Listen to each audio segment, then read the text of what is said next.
c'est Jésus. Mais pasteur, pourquoi tu nous as fait plus chanter? Hein? J'étais à la question, non? On chante pas tout à l'heure. Je suis reconnaissant pour le privilège et l'honneur qu'on m'accorde d'être dans ces lieux. Et j'aimerais pour cela rendre grâce au pasteur Sylvain Matimba, bien qu'il ne soit pas physiquement présent, et au pasteur Delti, ainsi qu'à toute l'équipe avec laquelle il travaille. Nous bénissons le Seigneur pour la présence également de son serviteur. Pour moi, c'est un père. Je l'ai trouvé dans l'œuvre du Seigneur, déjà en train d'enseigner, de prêcher. Nous avons bénéficié aussi des enseignements de sa part, du pasteur Élie Louzolo. Et nous bénissons Dieu pour sa présence. Vous savez, c'est toujours très stressant de prêcher devant les gens qui t'ont enseigné. Merci. Et je loue le Seigneur pour le privilège de partager la chair avec l'homme de Dieu, l'évangéliste Abel Bionga Boudi Banga. Et pour moi, c'est un privilège. J'ai appris à le connaître. Je ne le connaissais pas. Nous nous sommes rencontrés ici et j'apprécie beaucoup l'œuvre que le Seigneur est en train de faire au travers de lui.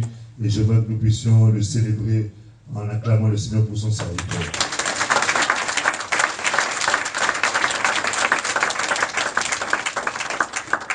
Bien entendu, je suis toujours accompagné de celle qui m'enivre de ses charmes. Voilà, ma petite douceur.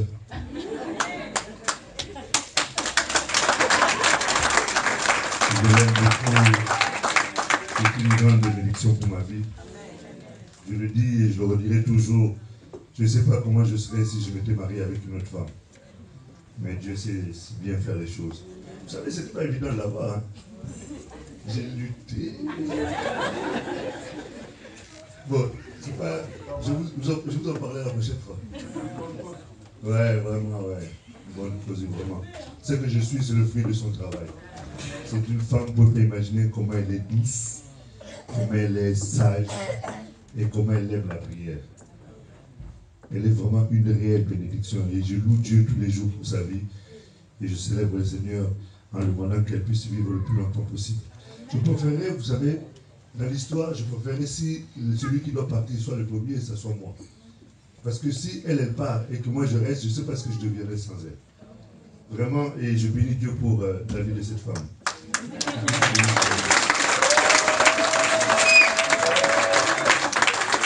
Je dis au Seigneur, s'il y avait à recommencer dans une autre vie, qu'elle me la réserve. Que Dieu soit loué.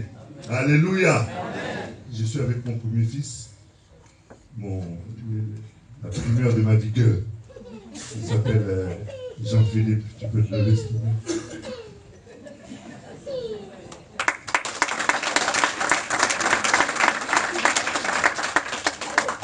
Vous avez vu qu'un lion ne fait pas un chat. Hein? Il a pris tout près de moi. Ok. Le secret de ta réussite. Un sujet formidable, un sujet excellent, une véritable source d'énergie, de connaissances pour nous. Et quand on parle de la réussite, souvent on ne voit que la réussite matérielle, la réussite financière. Mais en fait, le secret de la réussite, c'est le secret de la réussite à tous égards, dans tous les domaines de nos vies. Et ce secret-là, nous avons essayé de partager la dernière fois, du moins hier. Vendredi, on nous avait encore parlé sur CCA.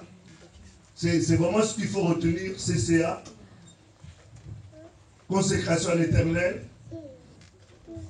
Concentration sur le positif, sur sa carrière professionnelle ou scolaire. Et puis le A, c'est quoi? L'abstinence. Et on nous a vraiment parlé sur ces choses-là. On nous a encouragés pour nous faire comprendre que nous sommes des joyaux entre les mains de Dieu. Nous sommes des hommes uniques et que Dieu a besoin de nous. Et le samedi, on a essayé de revenir sur certains éléments qui ont été évoqués, et notamment sur ce qu'on entendait par un secret. On nous a expliqué que le secret, c'est une information qui est, ou un savoir qui est caché, qui n'est pas accessible à tout le monde, et que celui qui possède le secret, qui possède l'information, est celui qui est le plus fort. Vous savez, aujourd'hui, la lutte, c'est la lutte de l'information. C'est celui qui a la bonne et l'information. BFM aujourd'hui est devenue la première chaîne française parce qu'elle fait tout pour avoir en premier l'information. Et tout le monde va chez BFM parce qu'on sait que là-bas, on aura la bonne information. Et dans le domaine spirituel, on doit aussi avoir cette capacité-là d'avoir la bonne information. Et nous, en tant que, dans le cadre de ce séminaire-là, on nous dit qu'il faut avoir le secret. Parce que si on a le secret, alors le secret est lié à la réussite. On a essayé de voir que Dieu lui-même est un Dieu qui aime le secret. Parce que le secret, c'est quelque chose qui est caché. Et Dieu aussi est un Dieu qui se cache. Selon ce que nous dit le livre d'Ésaïe dans Deutéronome 29, on nous dit également que Dieu a des choses qui nous a révélées, mais des choses qui restent aussi cachées. Et ces choses cachées sont à lui. Donc il y a aussi des secrets chez lui. Et si nous voulons connaître le secret de la réussite, il faut que nous allions auprès de celui qui a le secret. Et Jérémie 29, verset 13 nous dit que si nous le cherchons, et que nous le cherchons de tout notre cœur, lui, il se laissera trouver. C'est-à-dire qu'il sortira de ses secrets pour venir nous les donner. Et on voit dans la Bible la vie de plusieurs personnes qui ont eu le secret des choses cachées de Dieu. Et on a vu comment leur vie était une vie épanouie, une vie riche, et comment ils ont réussi dans pas mal de choses qu'ils ont eu à faire. Et on a essayé de comprendre ce qu'était la notion de la réussite. Et on a donné la réussite comme étant un but à atteindre ou un objectif atteint et qui procure en nous une certaine satisfaction. J'ai vu également que la réussite, c'est le processus que chacun traverse chaque fois qu'il dépasse les limites. Et ce processus-là l'emmène à dépasser les limites qui peuvent être des limites réelles comme des limites imaginaires. Parce qu'il y a des choses qui peuvent être des limites pour nous qui en réalité ne le sont pas, mais qui sont tout simplement le fruit d'une certaine imagination dans notre esprit et qui fait que ça nous bloque et ça nous empêche d'aller plus loin. Et quand quelqu'un arrive à surmonter cela, c'est-à-dire il lui permet d'aller au-delà de l'adversité. Et ce sont des choses que nous avons essayé d'évoquer. Et quand quelqu'un arrive à surmonter ces adversités, peu importe en fait l'adversité en question, cela permet à cette personne d'entrer en fait dans l'effectivité de ce qu'elle recherche. Et c'est pour ça qu'il est important de comprendre que par rapport à la réussite dépend de chacun. On n'a pas tous la même réussite. Et il est important aussi de souligner que par rapport à la réussite, ce qui est une réussite pour les uns ne l'est pas forcément pour les autres. Et on a essayé de voir dans la Bible les gens qu'on considérait comme avoir réussi. On a pris l'exemple notamment de Salomon. Salomon a fait un parcours extraordinaire. C'était quelqu'un qui était connu, reconnu, et qui avait réussi. Et dont la Bible le prenait pour un modèle, un exemple. Mais dans le livre d'Ecclésiaste chapitre 1, au verset 2, Ecclésiaste 12, chapitre 8, verset 8, pardon, on se rend compte que cet homme qui avait réussi, il est en train de banaliser ce qu'on appelait la réussite parce qu'il dit que c'était des vanités. Que pour lui, ce n'était pas tant que ça, la réussite. Mais en fait, c'est quoi la réussite? Et on regarde maintenant Paul qui était un homme qui avait parcouru un certain nombre de choses, arrivé au soir de sa vie, dans le livre de Timothée, il dit, j'ai achevé la course. Maintenant, je suis prêt à m'en aller.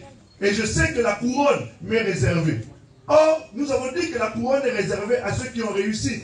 Je crois que pour ceux qui ont passé leur bac cette année, la couronne, c'était le petit papier qu'on donne. Ceux qui passent le permis, lorsqu'ils reçoivent à la poste la petite feuille rose, c'est ça quelque part une certaine forme de couronne. Pourquoi? Parce qu'ils ont réussi. Et l'apôtre Paul dit avoir réussi. Mais maintenant, quand on regarde la vie de Paul, selon le regard humain et selon le regard divin, la réussite a plusieurs définitions ou plusieurs critères sur lesquels on se base pour définir ce que c'est la réussite. Selon les hommes, avoir des belles chaussures, avoir une belle maison, avoir une grosse voiture, avoir un jet, un compte en banque rempli, avoir des femmes autour de soi, c'est ce qu'on appelle avoir de la réussite. Mais est-ce que Dieu considère cela comme une réussite?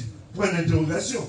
Maintenant, selon le regard divin, Dieu aussi a ses critères pour dire ce que c'est la réussite. Mais si on regarde Paul selon les critères humains, aujourd'hui, vous savez qu'on considère un homme de Dieu, qu'il est un grand homme de Dieu et qu'il a réussi parce qu'il a une grande église, parce qu'il s'habille bien, parce qu'il a plusieurs voitures, parce qu'il a plusieurs villas. Mais est-ce que c'est comme ça que Dieu considère un grand homme de Dieu?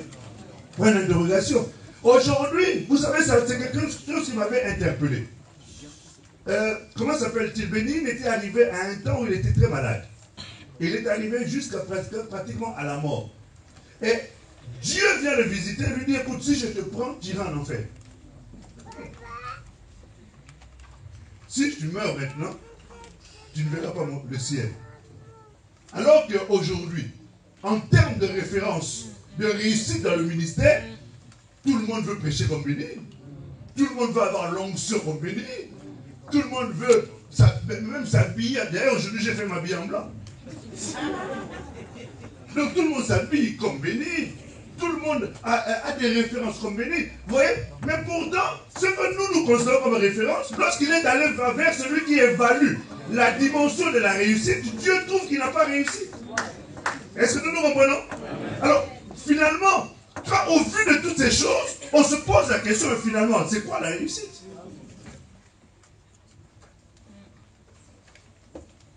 C'est quoi la réussite?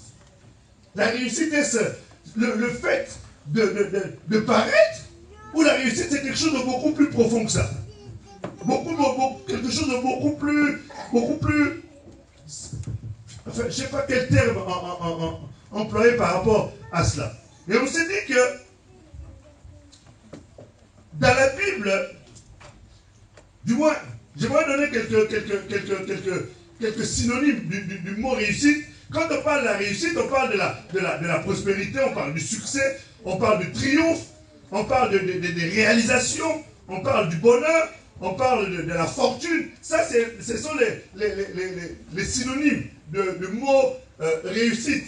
Or, cette réussite-là est liée à un secret.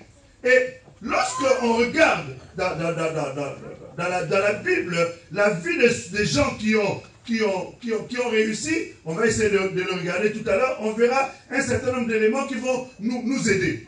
Mais la volonté de Dieu, le désir profond du Seigneur est que chacun de nous puisse réussir. Dis à ton voisin, tu es condamné à réussir. Tu es condamné à réussir. Nous sommes condamnés à réussir. C'est une condamnation. La sentence a déjà été donnée, le jugement a été fait, tu es condamné à réussir. Tu ne peux pas faire autrement que de réussir. Que tu le veuilles ou non, tu es obligé de réussir. Je disais Alléluia. Amen. La réussite est ton partage, la réussite est liée à ta vie. Que tu le veuilles ou non, tu as déjà commencé par réussir la plus grande des courses, celle qui allait te permettre de sortir sur la terre. Et tu es sorti, il y avait des millions et des millions de concurrents. Mais tu es arrivé à courir plus vite que tous les autres concurrents et tu es arrivé. Amen, amen, amen. Tous les autres concurrents sont morts. Toi, tu es resté vivant. Et tu es sorti. Donc, que tu le veuilles ou non, tu es condamné à réussir. Et parce que c'est aussi la volonté de Dieu que tu réussisses. D'ailleurs, le verset qui nous est donné ici, 1 Roi au chapitre 2, versets 1 à 3, nous montre quelle est la volonté de Dieu par rapport à cela. Et dans le Nouveau Testament, de 3 Jean, au chapitre 1, au verset 2 et 3, 2, l'apôtre Jean est en train de dire ceci, dit, je souhaite Tu cherches à me voir, je suis là. Il dit, je souhaite que tu prospères à tous égards. Et que tu prospères comme prospère l'état de ton âme. C'est-à-dire que Dieu veut que tu prospères. Dieu veut que tu puisses être prospère. C'est ça la signification ou le synonyme du mot réussite. Et Dieu veut que tu prospères à tous égards. C'est-à-dire qu'il n'y a aucun domaine que Dieu veut que ce domaine reste sans réussite. La réussite dans tes études, la réussite dans ton mariage, la réussite dans tes finances, la réussite donc à tous égards. Et Dieu veut que tu prospères dans ce domaine-là. Que tu prospères. Que tu prospères. Dis à ton voisin, tu dois prospérer. Non, parle-lui avec assurance. Dis-lui, tu dois prospérer. Tu dois prospérer. Tu dois prospérer à tous égards. Dans la prospérité d'abord. La première de prospérité. La plus élevée de prospérité, c'est la prospérité spirituelle. Ensuite, la prospérité financière, la prospérité matérielle et la prospérité mentale. Vous savez, il y a des gens, tu prends quelque chose, tu lui donnes juste une idée. Mais tu vas voir comment il va prendre cette idée-là, il va te le redonner, mais tu vas dire, mais comment tu as fait pour me pondre ce genre de choses? Ça, c'est la prospérité mentale. Il y a des gens qui réagissent au quart de tout. Tu sors une idée, tu n'as même pas fini de te parler, qui commence déjà à te donner la suite de cette idée-là. Je disais, alléluia. Ça, c'est la prospérité mentale. Et quand vous avez des gens comme ça qui ont la prospérité mentale à l'église, il faut les prendre, il faut les utiliser. Vous savez, le pasteur n'est pas capable de tout. Je disais, le pasteur n'est pas capable de tout. Le pasteur ne sait pas, quelquefois le pasteur ne sait pas organiser. Quelquefois le pasteur ne sait même pas parler. Quelquefois, le pasteur ne sait pas comment structurer. Mais s'il est entouré des gens qui ont la prospérité mentale, cet homme-là va être un homme béni. Et je bénis Dieu parce que toi, tu as compris ça, frère. Mon bien-aimé pasteur Deldi. J'étais en train de parler avec ma femme dans la voiture. J'ai dit, Deldi a compris qu'il a des gens autour de lui. Il s'est équipé des gens qui ont la prospérité mentale. J'entends ici seulement des bac plus 4, bac plus 5, bac plus ceci, bac plus cela. Et ce sont les gens qui l'entourent. Et il a compris que la prospérité mentale permet de la réussite des projets. Alléluia. Non, je disais Alléluia. Mais c'est pas parce que tu as la prospérité mentale que tu dois commencer à te prendre la tête, à te considérer comme étant important. De toute façon, si c'était pas mon idée, qui t'a dit ça? Ne te trompe pas, les idées viennent du Seigneur. Amen. Oui. Oui. T'as compris, non? Donc c'est comme ça que ça se passe. Donc on a dit qu'il faut que tu prospères à tous égards. Maintenant, ce que Dieu désire est que chacun de nous puisse prospérer. Maintenant, on a essayé de regarder dans la Bible la vie de certains jeunes qui ont prospéré, qui ont réussi. Et comprenez que la réussite n'est pas seulement l'apanage des chrétiens. Même quelqu'un qui n'est pas chrétien peut très bien réussir. Vraiment très bien réussir. Et d'ailleurs, j'ai essayé de regarder dans le livre de Force où on est en train de donner la liste des gens qui ont réussi. Dans les 10 premiers, je pense même dans les 20 premiers, il n'y a pas de chrétiens. Il n'y a pas un born again. Il n'y a pas de chrétiens. Ce sont des païens. Et quand vous regardez le psalmiste dans le chapitre 73 des psaumes, il est en train de regarder comment les païens ont réussi. Et à un moment donné, ça le choque même. Et ça lui donne des idées d'abandonner la foi.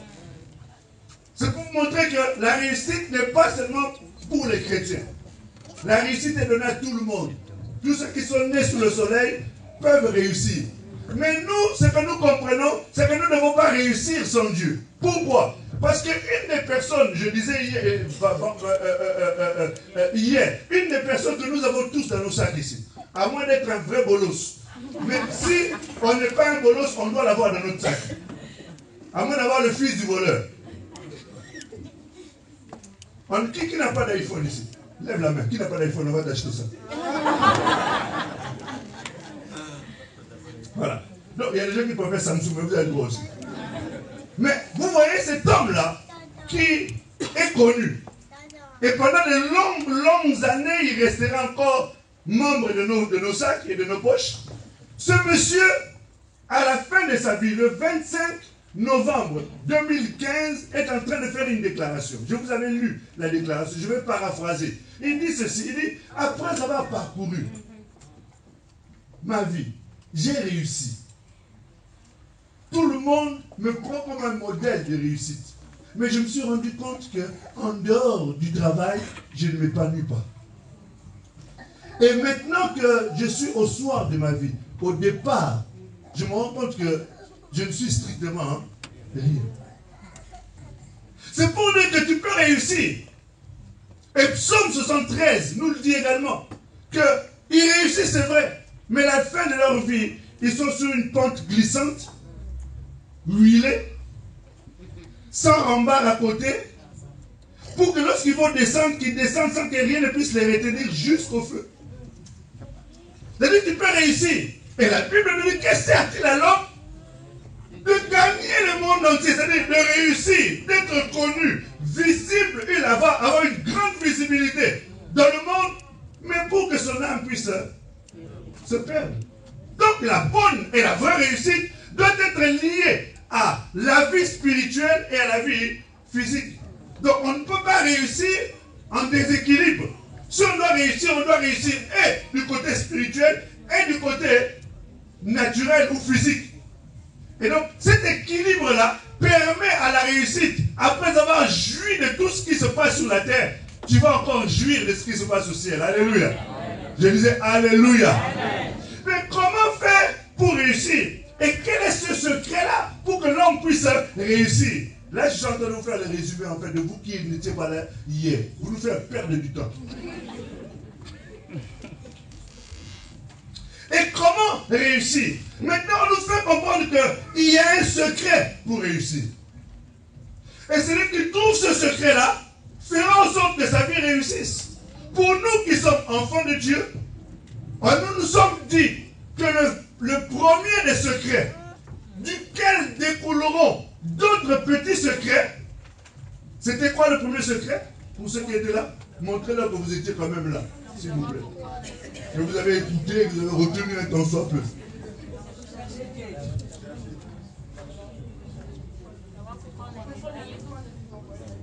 Merci. Ça se voit que tu es moi la fille du pasteur.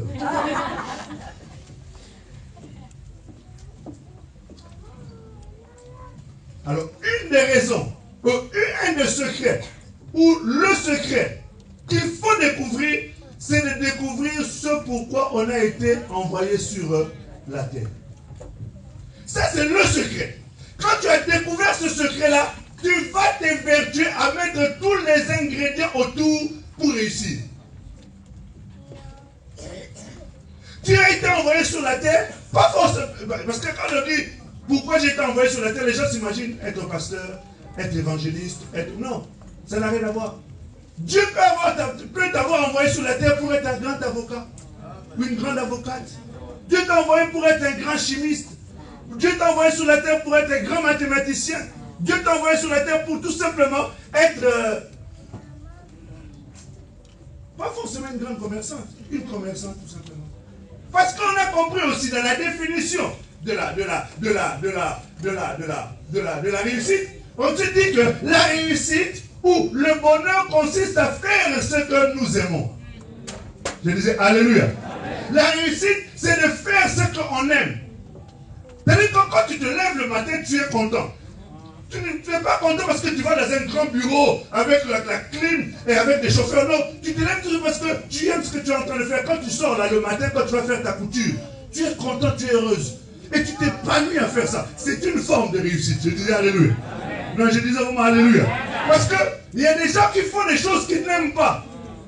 Et tu te rends compte que tu es malheureux, tu ne t'épanouis pas. La réussite procure une satisfaction. Comprenez? Je répète, la réussite procure une satisfaction. Tu peux avoir beaucoup d'argent et ne pas être satisfait. On a vu Steve Jobs. Il avait beaucoup d'argent, mais il s'est rendu compte que la seule chose qui lui permettait d'être plus ou moins épanoui, c'était seulement le travail. Mais en dehors de ça, il n'est pas épanoui. Donc, la réussite doit être quelque chose qui doit susciter en toi une certaine forme de bien-être. d'épanouissement. Je disais Alléluia. Je disais Alléluia. Je peux travailler à la poste et être très épanoui. Je peux être une femme aide-soignante, infirmière, et je suis très épanoui. Je disais Alléluia. Non, je disais bon, Alléluia. Et c'est ça en fait la notion de la réussite. Il ne faut pas oublier ça. Parce que si on oublie ça, on va seulement se focaliser sur le fait que je suis un homme politique et je prends plaisir à faire de la politique. Vous avez vu quand il parlait de la politique hier ici, comment il était épanoui? Vous voyez de qui je parle? Je ne suis pas son nom. Ceux qui étaient là se savent. Il fallait pas être maçon. Il fallait être là. Donc il est épanoui. C'est-à-dire qu'il se sent bien dans la chose. Lorsqu'il le fait, il se sent heureux. Donc comprends que la réussite n'est pas seulement le fait de posséder beaucoup. Faites attention. Parce que tu auras l'impression de ne pas avoir réussi parce que toi tu prends le métro. Mais si tu es content de prendre le métro, c'est bien.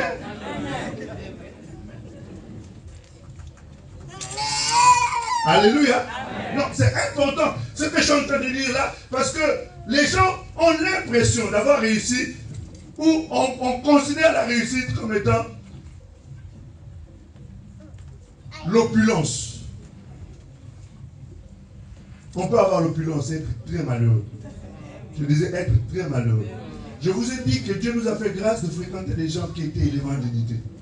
Des gens qui étaient enfin, jusqu'aujourd'hui d'ailleurs. Les enfants de présidents, les femmes de présidents, les ministres. Dieu nous permet de les rencontrer. Et quand tu leur parles, tu te rends compte qu'ils ont l'argent. Mais ce sont des gens qui s'ennuient. Les seuls moments où ils sont plus ou moins contents, c'est lorsqu'ils sont avec des femmes, ils sont en train de boire. Mais si c'est ça le bonheur, c'est pas intéressant. Je disais Alléluia. Amen. Non, j'étais en train de dire Alléluia. Amen. Donc, quand vous comprenez que la réussite, ce n'est pas lié forcément au bien. Maintenant, on essaie de regarder. Dans la Bible, nous nous sommes dit que la première des réussites, c'est d'avoir trouvé ce à quoi on a été appelé.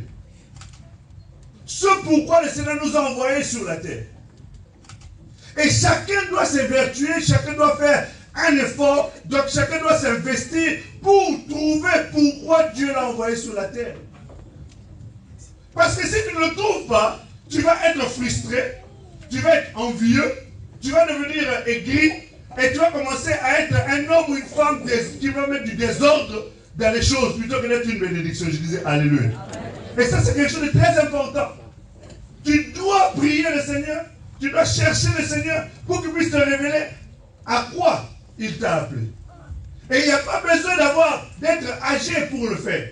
Nous avons vu dans le deuxième livre de Rois, chapitre 6, à partir du verset 1 jusqu'au verset 5, on a vu l'exemple d'un garçon qui s'appelait Osias, qui était très jeune. Il avait quel âge? 16 ans. Voilà, tu vois qu'on était là. Il n'avait que 16 ans. Mais ce jeune homme de 16 ans était à la tête d'un grand peuple. Vous comprenez, c'est-à-dire que les responsabilités, le fait de la réussite n'est pas lié forcément à l'âge. On peut être très jeune et commencer à réussir dans la vie. Trouver sa voie et s'épanouir dans ce qu'on a trouvé. Et quand on a trouvé sa voie, on va maintenant mettre tous les atouts pour pouvoir réussir. Ça, c'était le premier point. Deuxième point qu'on avait vu, que lorsqu'on a trouvé sa voie, il est important maintenant de développer une qualité. Et cette qualité-là, c'est ce que nous dit Bill Gates. Bill Gates dit, le premier élément ou la première clé de la réussite, c'est la patience. Et dans Jacques chapitre 5, verset 7, on nous prend l'exemple du laboureur. On nous dit qu'un laboureur, la force du laboureur, pour arriver à la réussite de sa moisson, c'est d'attendre jusqu'à ce que les choses poussent et viennent à maturité. Donc nous aussi on a besoin de cette patience-là pour que le Seigneur nous prépare, le Seigneur nous emmène à être suffisamment prêts pour atteindre le temps de ce succès-là. Parce que nous avons dit que la réussite peut détruire. La réussite peut tuer. Quelqu'un qui a réussi trop tôt peut aussi perdre cette réussite-là et mourir. C'est la réussite, au lieu d'être une bénédiction, ça devient un piège. C'est pour cela que Dieu prend le temps de la maturation. Dieu prend le temps de la préparation. Et on ne va pas rentrer encore dans les exemples. Et l'agriculteur prend le temps. Et chaque agriculteur, en fonction de la nature de ce qu'il cultive, a une dimension de patience qui est en adéquation par rapport à ce qu'il cultive. Je disais alléluia. Celui qui cultive du cacao ou du café n'a pas la même patience que celui qui fait du maïs. Le cacao prend beaucoup de temps pour pouvoir le récolter. Donc ça demande aussi une patience en adéquation. Je disais alléluia. C'est pour cela que, en fonction du parcours, en fonction de la vie de chacun, la patience est liée aussi à cela. Si de l'autre côté, celui qui devait réussir pour avoir un bac et à partir de son bac s'épanouir dans la vie, et que toi tu as besoin d'être médecin, spécialiste en neurologie, tu vas d'abord faire 7 ans. Après les 7 ans, tu as encore 4 ans de spécialisation. Après 4 ans de spécialisation, tu as encore besoin de faire encore 2 ans. Vous voyez, au bout du temps, du compte, tu as besoin de 11 ans. Mais tu es en train de regarder celui qui a son bac et qui est en train de s'épanouir en tant que styliste. Toi, tu commences à l'envier. Ne l'envie pas. Parce que le temps de la patience pour lui, c'était 5 ans, 3 ans ou 2 ans seulement. Mais toi, tu as besoin de 11 ans, donc patiente encore, parce que ta réussite est liée au temps de la patience, de la préparation, jusqu'à l'obtention du point que tu veux atteindre. Je disais alléluia. Et il est important de comprendre que l'un des points qu'on avait évoqué, c'est que quand quelqu'un est dans le parcours, t'as vu ça? Quand quelqu'un, toi et moi on se comprend, quand quelqu'un est dans le parcours de la réussite, par rapport à la patience, il est important de relever une chose. C'est qu'il y aura toujours des obstacles. Et par rapport aux obstacles, celui qui est un gagnant ne regarde pas aux obstacles, mais il regarde quoi à la destination. Parce que si tu regardes aux obstacles, tu vas t'arrêter. Mais si tu regardes la destination, tu trouveras suffisamment d'énergie pour surpasser ces obstacles-là. Je disais alléluia. Quelquefois, étudier, ce n'est pas évident. Aller s'asseoir, ouvrir le livre, alors que, comme on nous disait si bien, d'autres personnes sont en train d'aller s'éclater. Ils sont dehors, au parc, en train de s'amuser. Mais toi, tu es obligé de bûcher, de faire comme maman disait si bien, de faire ses fiches. Parce que moi, sans les fiches, je ne peux pas. Donc, pendant que tu es en train de faire les fiches, d'autres personnes sont en train, ils t'envoient des snaps. Quand tu es en train de faire le travail, quand tu regardes les snaps, ça t'énerve. Mais seulement, tu sais pourquoi tu es en train de faire ces choses-là. Je disais alléluia. Donc ce sont des obstacles qui peuvent faire que si tu ne sais pas quel est l'objectif que tu vas atteindre, tu risques de laisser ce que tu es en train de faire et de partir. Je disais alléluia. Et le problème c'est que tu vas à un moment donné échouer. Mais même si tu échoues, dans le cadre de la réussite, l'échec n'est pas définitif. L'échec n'est qu'une étape qui te permet de rebondir pour aller encore plus loin. Alléluia. Le problème, c'est de ne pas s'arrêter à l'échec. Mais c'est de rebondir à partir de l'échec. La Bible nous dit dans le livre d'Apocalypse, reconnais là où tu es tombé. Relève-toi et puis repars. C'est-à-dire que Dieu sait. Et Dieu a même prévu déjà des échecs. Mais malgré ces échecs, tu ne peux pas t'arrêter sur le chemin. Alléluia. Je disais alléluia. Amen. Lorsque nous regardons dans la Bible et que nous prenons les modèles de ceux qui ont eu justement à vivre ou à aller dans le chemin de la réussite, nous allons maintenant exploiter le verset qui nous a été donné comme étant le verset de base par rapport à notre sujet d'aujourd'hui dans 1 Roi au chapitre 1, chapitre 2 plutôt, 1 Roi 2.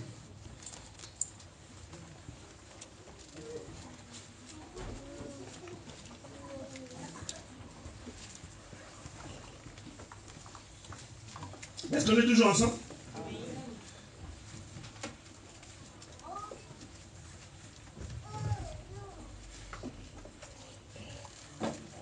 Vous savez, la prospérité, il faut faire très très attention au succès, au mot réussite. Parce que ça peut induire vraiment l'erreur. Parce que, vous savez, quand j'ai montré à quelqu'un, j'ai dit, tu sais qu'on m'a invité pour faire un séminaire sur le thème de ton secret de la réussite. Il a souri. J'ai compris son sourire. Parce que je connais la personne. En fait, pour lui, il savait qu'on allait parler de l'argent ici.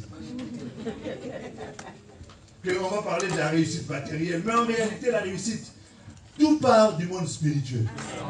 Tout ce que vous voyez ici a été fait des choses invisibles. Et c'est dans l'invisible que tout commence. La réussite ne commence pas maintenant. La réussite commence dans le monde invisible. Je disais Alléluia. Amen. On va parler de la visualisation tout à l'heure. Si le Seigneur nous permet d'arriver jusque-là. Donc dans 1 Roi chapitre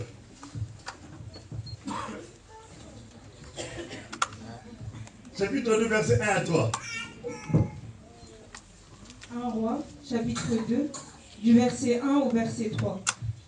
David approchait du moment de sa mort, et il donna ses ordres à Salomon son fils, en disant: Je m'en vais par le chemin de toute la terre. Fortifie-toi et sois un homme.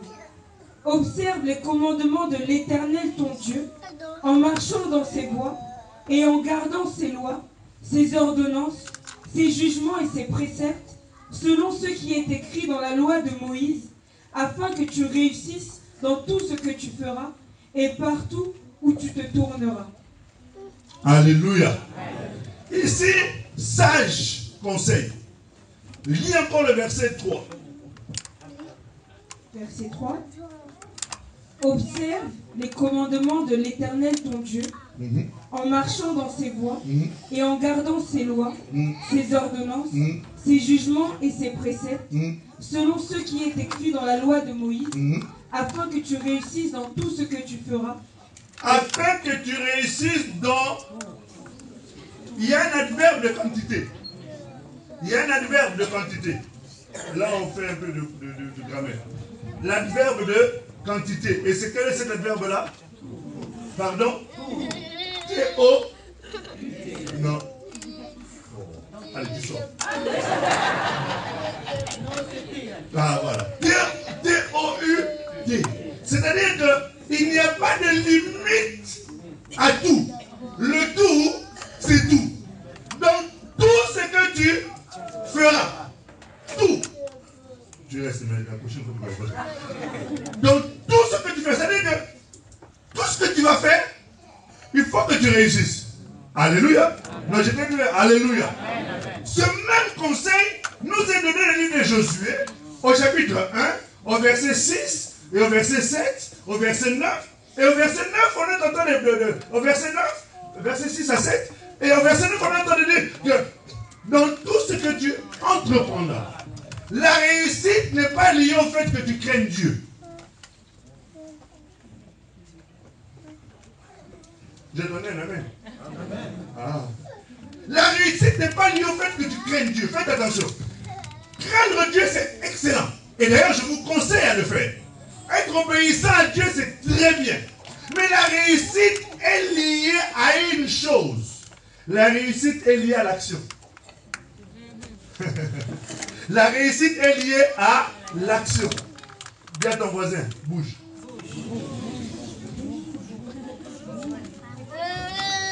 La réussite est liée à l'action. Il y a un homme, j'ai retenu sa citation, j'ai beaucoup aimé.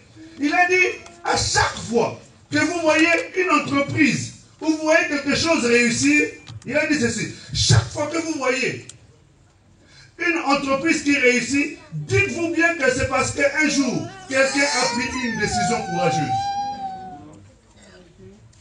Ça, c'est M. Drucker, Peter Drucker qui dit ça. Il dit, à chaque fois que vous voyez une entreprise où quelque chose réussit, sachez qu'il y a quelqu'un qui a pris une décision courageuse. L'enfer est pavé de bonnes intentions. Il y a un dicton qui dit l'enfer est pavé de bonnes intentions. C'est-à-dire que des gens qui... Bon, moi, il faut que je sois comme ça dans la vie. Il faut que je sois comme ça dans la vie. Moi, je dois avoir ceci, je dois réussir dans ça. Mais tout ça là, il est sous la douche, en train de prendre son bain et il est en train de rêver. Dieu n'a que faire des rêveurs. J'avais dit que la réussite est liée à un rêve. Mais pas un rêve qu'on garde rêve.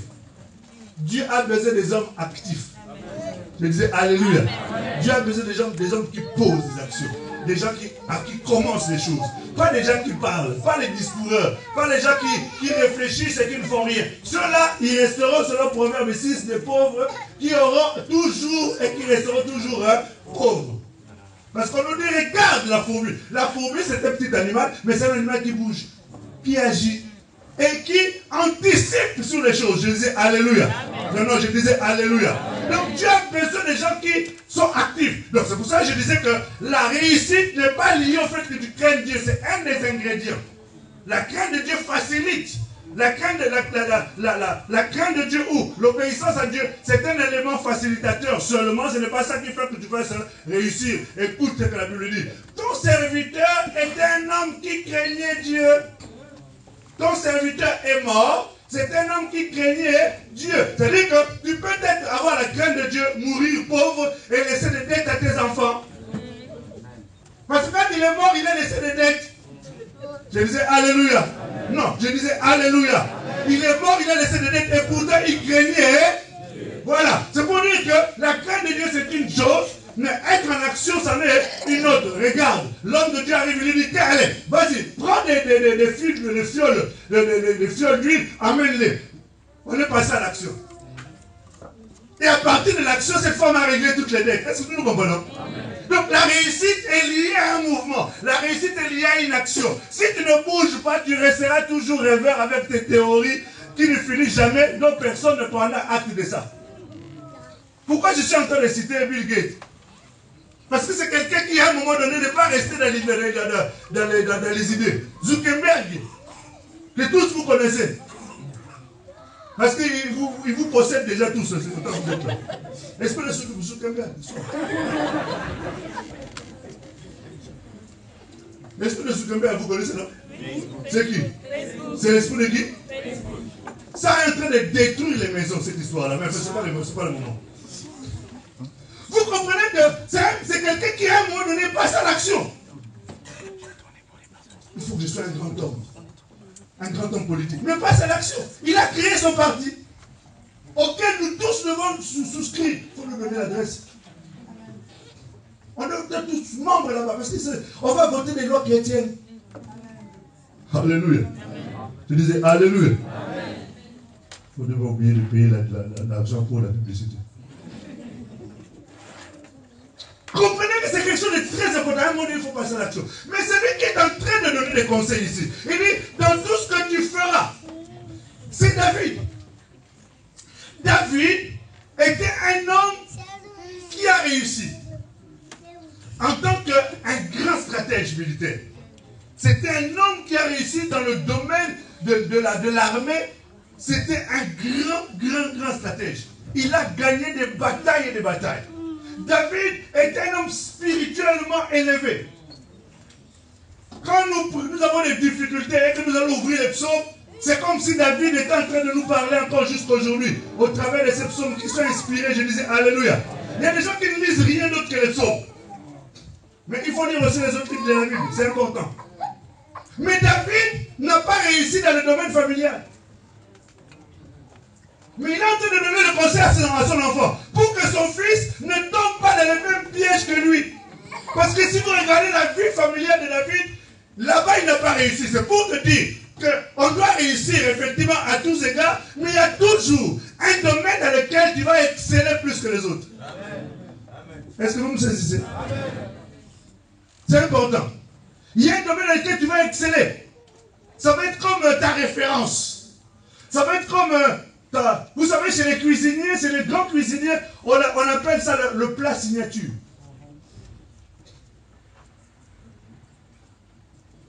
Vous connaissez quoi? Ça c'est dans la gastronomie. Dans la gastronomie, chaque cuisinier a un plat signature. C'est-à-dire quand il fait ce plat-là, on sait que c'est lui. C'est-à-dire quand on voit le plat, on comprend tout de suite que ça, c'est tel cuisinier. Donc, dans la vie, il y a des domaines dans lesquels on a un plat signature. Il y a aussi des domaines dans lesquels on n'est pas très fort. Et c'est là, David est en train de conseiller son fils. Il dit, écoute, pour ne pas tomber dans les mêmes erreurs que moi, il faudrait que tu fasses ceci, tu fasses cela, tu fasses ceci, tu fasses cela. Son fils a écouté le conseil. Maintenant, regardez la vie de Salomon. Salomon, c'est quelqu'un qui a réussi également. Salomon était un bâtisseur. Salomon était un homme qui avait la renommée de par sa sagesse. Salomon avait la renommée de par sa façon de s'habiller. Parce que quand Jésus parle, il prend Salomon comme référence de sagesse, il prend Salomon comme référence par rapport à l'habillement. Il dit même une fleur n'est pas habillée comme... Salomon n'a même pas été habillé comme une fleur. Vous comprenez que Salomon était vraiment très très bien dans ce domaine-là. Si aujourd'hui il était dans un autre temps, il aurait fait l'émission là.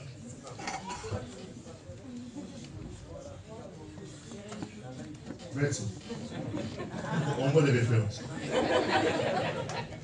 Vous comprenez que c'est quelqu'un qui avait une certaine renommée, mais il a réussi dans un domaine, mais Salomon a échoué dans un autre. Dans le domaine spirituel, Salomon il a un problème.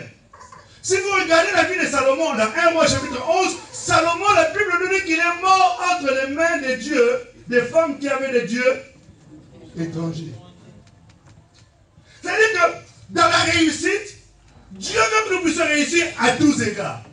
Mais quelque part, il y a toujours une certaine forme de domaine dans lequel on a une certaine forme d'échec. Ça nous permet de nous maintenir et de comprendre que nous sommes seulement des êtres humains et que nous devons dépendre de Dieu. De peur qu'en réussissant tout, Dieu n'ait plus de place. Amen. Alléluia. Amen. Je disais Alléluia. Amen. Non, je disais Alléluia. Amen. Voilà quelqu'un qui avait tout réussi. C'est vrai qu'il n'était pas marié. C'est vrai qu'il n'avait pas de responsabilité familiale. Mais il avait réussi en tout. Dieu, pour qu'il puisse le maintenir en tant qu'homme, la Bible nous dit qu'il lui a donné quoi? L'écharpe. C'est-à-dire, dans le domaine de la santé, il y avait quelque chose qui restait, qui le poussait. Il a dit, j'entendais le soufflement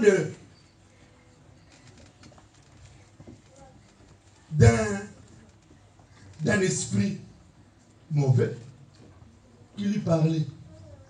Pour lui faire comprendre que dans cette histoire-là, tu n'es qu'un homme. La réussite, Dieu veut qu'elle soit totale. Comprenez bien ce que je suis en train de dire. Je ne dis pas que personne ne réussira jamais dans tout. On peut réussir dans tout. On a des exemples de Job, par exemple, qui avait réussi dans toute sa vie. En tout cas, la première fois, ça paraissait avoir réussi dans tout, sauf au niveau de son mariage, parce que sa femme était une femme infidèle. Mais cette infidélité s'est manifestée plus tard. Mais quand il s'est remarié, on n'a plus parlé de cela, mais nous comprenons en filigrane que ce monsieur a réussi dans le domaine financier, dans le domaine physique, dans le domaine spirituel, dans le domaine du business. Il a réussi dans tous les domaines. Alléluia. Non, je disais Alléluia. Amen. Vous êtes toujours ensemble. Amen. Donc, nous comprenons que la réussite, c'est quelque chose de très très important. Bref. Dieu veut que nous puissions réussir. Une autre clé de la réussite, là vous parlez de la patience, une autre clé que nous devons avoir également, c'est la notion de la discipline. La réussite ne peut pas se faire sans discipline. Le secret principal, nous l'avons trouvé. Maintenant, je dois aller dans le processus de la réussite. Et je dois être très discipliné. Si je ne me discipline pas, je ne réussirai pas. Ne réussissent que ceux qui sont disciplinés. Peu importe le domaine. Peu importe le domaine. Dans tous les domaines, si tu veux réussir, il faut la discipline. Sans discipline, tu ne peux pas. La discipline dans la vie de prière. Mon ministère doit réussir, mais tu dois être discipliné dans la prière. Mon ministère doit réussir, je dois être discipliné dans la méditation. Psaume 1, verset 1 à 3. On est en train de nous dire que si tu veux réussir dans tout, il faut que tu puisses méditer par la parole, jour et nuit. Josué nous dit que si tu veux réussir, il faut méditer. Au-delà de méditer, il faut craindre. Au-delà de craindre, il faut poser des actes, entreprendre. Alléluia. Mais quand tu entreprends, il est important d'avoir la notion de la discipline. Sans discipline, tu n'iras nulle part. La discipline de relire ses cours chaque soir. J'ai une étudiante à la maison. À 50 ans, elle me dit, chérie, je veux devenir assistante sociale. Elle est allée, elle s'est préparée. Je voyais quelle était la discipline qu'elle avait à la maison. Malgré que nous sommes 6 enfants à la maison, parce que je me considère comme un de ses enfants. Elle me gère. Mais elle avait le temps, une discipline telle que, vous savez, même elle pouvait passer toute une nuit sans dormir pour préparer son examen. Et à la fin, elle a obtenu l'examen pour entrer à l'école de l'assistance sociale. Je disais, alléluia. Et accroche-toi pour faire cet examen-là, vas-y. Toi, tu n'as même pas d'enfant. Combien de fois tu as joué? Elle en a 6 à la maison. Et parmi les nés des enfants que je suis, un gars embêtant.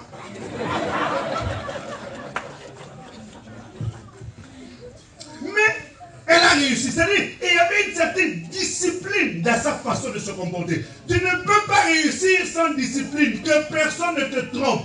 La réussite est liée à la discipline. Amen. Un bon militaire, ce qui le caractérise, c'est quelqu'un qui est discipliné. Quand on lui dit couche-toi, il n'a pas besoin de demander pourquoi tu demandes ça. Non, il se couche. Quand on lui dit lève-toi, il commence à courir. Et tu le vois que c'est seulement un point. Il dit chef, pourquoi je me suis couché? Il obéit d'abord et il pose la question après. Je disais alléluia. C'est Dieu. Si tu veux réussir avec lui, tu dois avoir la discipline personnelle et une discipline liée à l'autorité. Regarde, Jésus aime tellement la discipline dans Matthieu 8. Jésus rencontre un soldat. Le soldat lui dit, il demande, le soldat dit à Jésus, viens chez moi pour... Non, dis-moi, Jésus dit, je veux venir chez toi pour prier pour ton serviteur. Il dit non, ne viens pas parce que moi je ne peux pas recevoir quelqu'un comme toi. Parce que là où je suis là, je suis quelqu'un de discipliné. Quand on me dit va, c'est-à-dire je ne pose pas la question pourquoi. Non, je fais tout de suite. Quand on me dit, quand je vois aussi, je dis, fais. On fait tout de suite. Si tu veux réussir dans ton ministère, dans cette assemblée à Sèvres, il faut avoir la discipline. Tu ne peux pas poser parce que le pasteur te dit, mais pourquoi toi tu décides ça? Ça ne te regarde pas. Toi, on dit seulement, obéis. Regarde ton voisin, dis, obéis. Mais pourquoi on doit jeûner? On avait déjà jeûné la semaine dernière. Jeûne seulement, c'est tout. Et tu vas voir quand tu vas être discipliné. Vous savez les choses que je suis en train de vous dire, c'est le fruit de ma vie. J'étais discipliné avec mon pasteur. À telle enseigne qu'il me faisait des injustices. Mais j'acceptais ça, bien que je murmurais un peu. On pouvait partir dans des campagnes d'évangélisation. On voit l'argent qui entre alors à flot. Et puis, de tout ça, il me donne rien.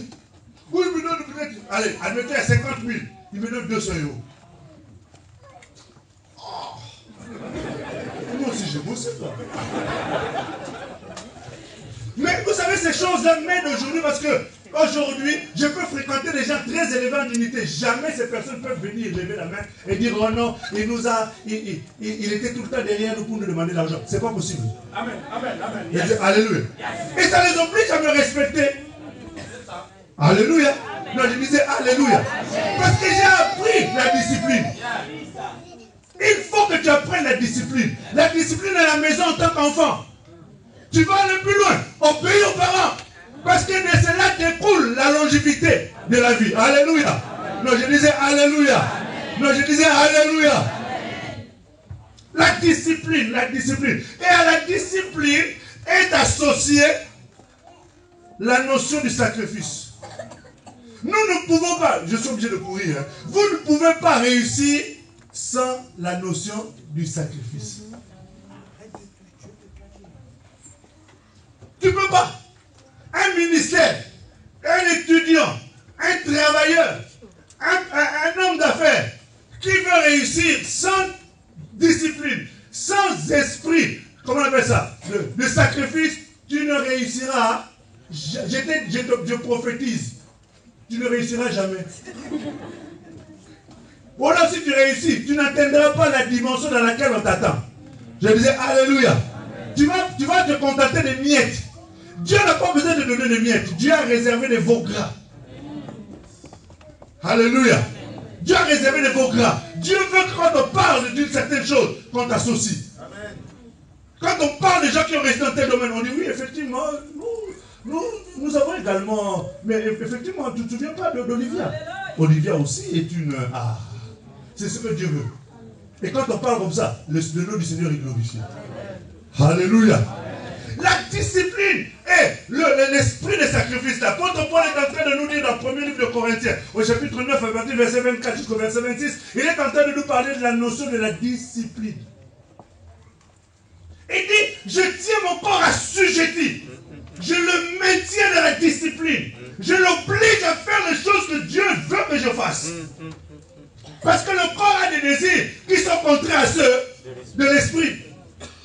Donc si tu veux satisfaire ton corps, au moment où il faut que tu fasses le sacrifice de la prière, le corps te dit, oh mais dis quand même, tu es rentré à 3h du matin, repose-toi. Et c'est légitime, non? Que de dormir, tu es rentré à 3h. Que de dormir, est-ce que c'est mauvais? Est-ce que tu ne peux pas comprendre ça? Hein? Dieu comme il peut comprendre que tu es fatigué, non? Mais dans la notion de la discipline et de l'esprit de sacrifice, si le Saint-Esprit te demande de te lever à cette heure-là pour aller prier, ou le Saint-Esprit te demande de te lever pour préparer tes cours, ou le Saint-Esprit te réveille pour je ne sais pas quelle autre chose liée à ton programme que tu poursuis, comme objectif à atteindre, lève-toi, fais-le. Alléluia. Non, je disais Alléluia. Je vous avais raconté la dernière fois ici que pendant un moment, bon bref, je parlais avec un serviteur de Dieu. Il me dit, pasteur, j'étais avec mon épouse, on était assis dans la fête. Et subitement, je sens l'Esprit de Dieu qui me met à cœur de prier. Je me suis mis à prier. Ma femme me demande, pourquoi tu pries? On est dans une fête, et pourquoi tu pries? Il a dit, non, je sens qu'il faut que je prie. Ils sont arrivés dans la voiture. Il était 2h du matin. Il dit, chérie, prie. L'Esprit de Dieu me met à cœur de prier. Sa femme, elle prend le portable. Elle était avec Zuckerberg. 25 minutes après, un camion qui sort je ne sais où. Pouf! Il a dit, pasteur, quand j'ai eu le choc, j'avais l'impression d'être dans un rêve. Ça veut dire qu'il était déjà en train de partir. Ça te fait rire, hein? Tu as jamais vu ça? Non. J'avais l'impression que ça te rappelait des choses. Donc, il est parti, il a dit, j'avais comme l'impression d'être dans un rêve. La voiture commence à faire des tonneaux. Et quand on s'est arrêté, j'ai ouvert les yeux comme si je venais me réveiller. J'ai regardé ma femme, j'ai vu la porte, les portes étaient fermées. Il y avait un petit trou à la porte de ma femme. J'ai dit, chérie, enlève ta ceinture, sors tout de suite. On est sorti, il y a un autre camion qui est arrivé en pleine route. Vous voyez la discipline? S'il n'avait pas été discipliné, prie. Aujourd'hui, je donnerai son témoignage en disant qu'il est mort. D'ailleurs, je n'aurais pas pu te donner parce qu'il n'aurait pas eu le temps de me le raconter parce qu'il s'est déjà mort. Je disais Alléluia. Non, je disais Alléluia. Donc, comprends que la discipline et l'obéissance, ce sont des choses qui sont très, très nécessaires. Alléluia. Je disais Alléluia. Dans la poursuite dans le chemin de sa réussite, la Bible nous dit qu'il s'est retrouvé dans une situation où on leur a dit, vous pouvez venir manger à la table du roi, boire aussi du vin, et ainsi de suite. La Bible nous dit, ils ont dit, non, nous avons une certaine discipline, réveille l'enfant qui est à côté de toi, parce que ça te concerne aussi, mon petit. Nous ne pouvons pas manger à la table du roi, ces mains-là vont nous souiller. Nous ne mangerons pas ces choses-là. Nous allons seulement prendre des légumes avec de l'eau. Ça s'arrête là. Macron t'invite d'aller manger à sa table. Mais ça va être une histoire que tu vas raconter à tout le monde, même si on ne te demande rien.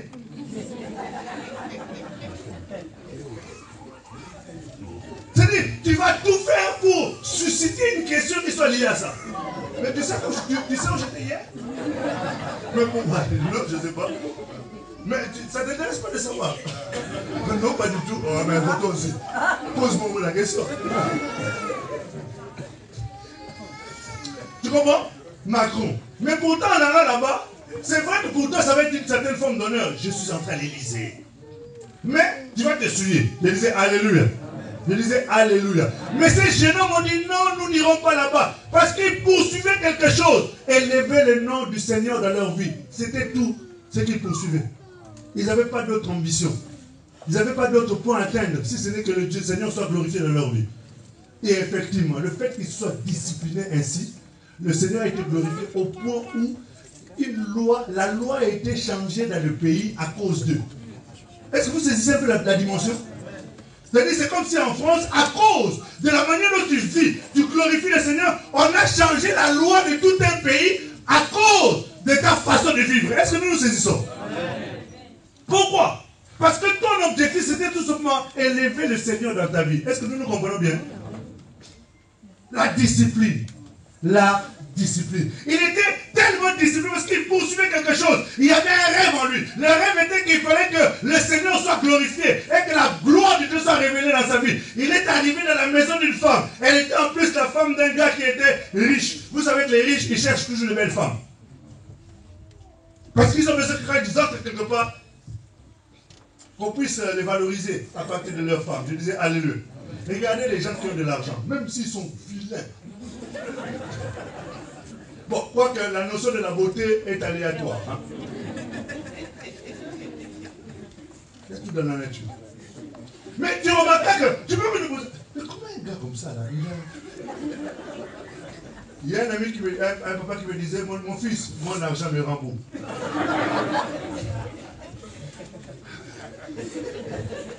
Donc, vous comprenez que cette femme-là, elle vient pour dire au jeune homme petit, deviens seulement hein, mon petit ami. Mais il était discipliné, à telle sorte qu'il a préféré souffrir. Parce qu'il avait l'esprit du sacrifice. La Bible nous dit le premier livre de Pierre, au chapitre 4, verset 1, la Bible dit, armez-vous de la pensée de souffrir. Quelqu'un qui veut réussir, qui n'est pas armé de la pensée de souffrir, n'ira pas très loin. Premier obstacle, première souffrance, tu vas céder.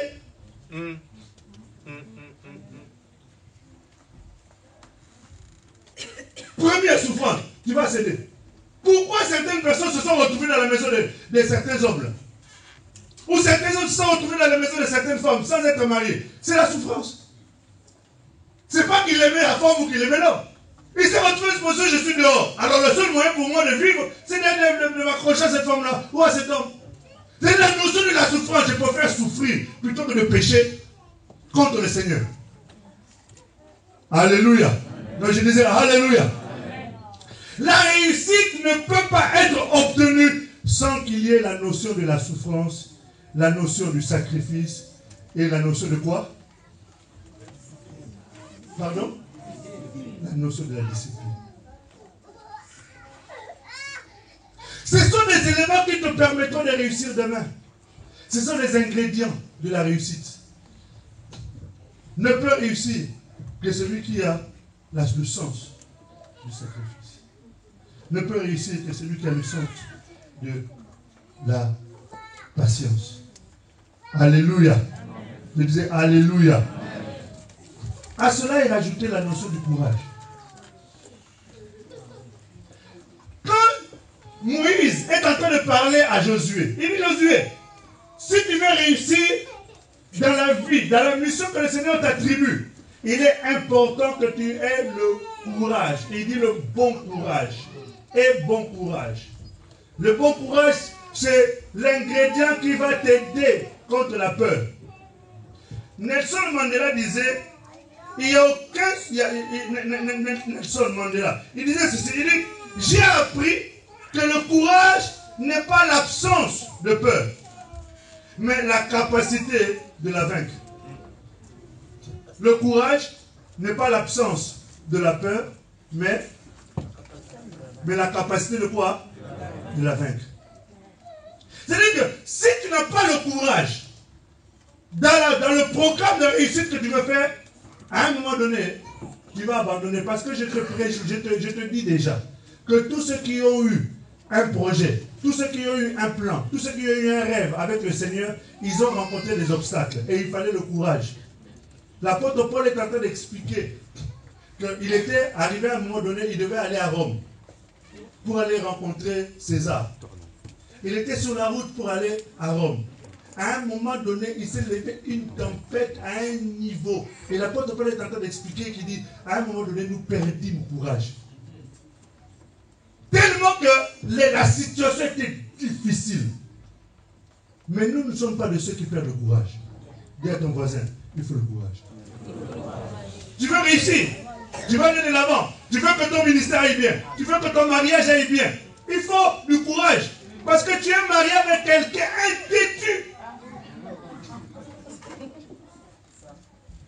Mais il faut du courage. Si tu n'as pas le courage, tu sais la facilité, ça sert quoi? Tu vas lui dire, écoute, D'abord, tu vas inventer une vieille histoire pour que la police vienne à la maison. Tu appelles.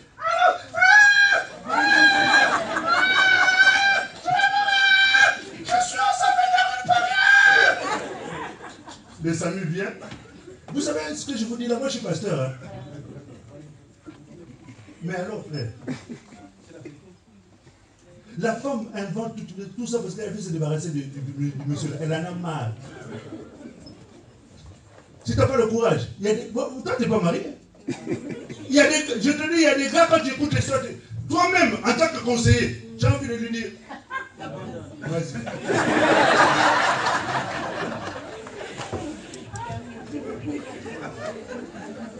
Jette-le dehors. Je peux même te donner certains scénarios que m'avait donné une fois. Mais à un moment donné, tu reviens en toi-même, tu dis bon, que ta volonté soit faite, comme Jésus. Si c'est possible, éloigne cette route. Mais toutefois. Ah oui, toutefois. Donc le toutefois fait que je reviens chez ma soeur. Tu sais, dans cette histoire-là, nous avons à combattre contre la... Nous n'avons pas à combattre contre la chair et le sang, mais contre les esprits.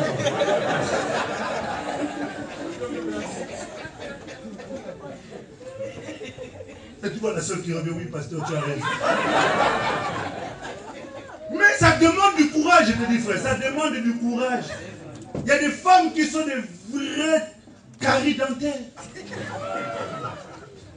Des femmes qui sont des vraies caries dentaires, frère. C'est-à-dire que... Non.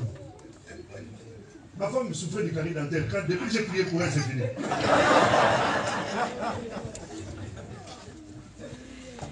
Alléluia. Non, je dis Alléluia. Et ça, face à ça, pour la réussite du projet du mariage, il faut du courage. Alléluia. Non, je disais Alléluia. Amen.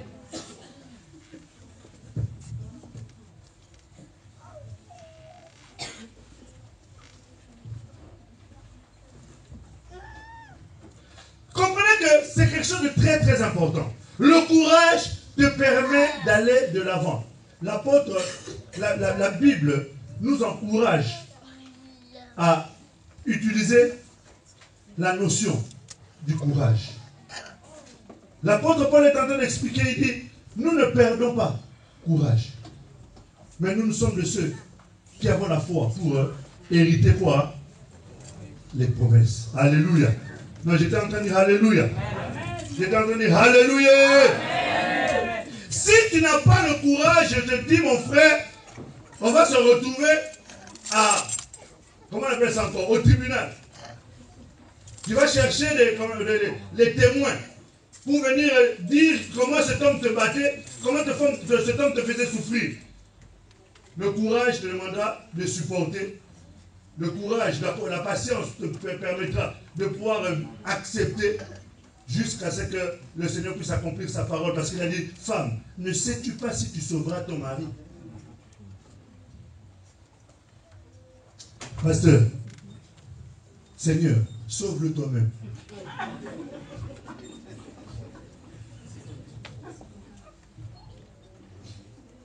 C'est important. Qui a envie de réussir ici?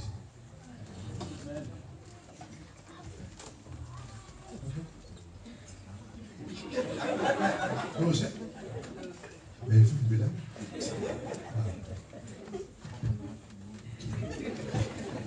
Il faut, pour réussir, premier point qu'on a vu, c'était quoi? Pardon?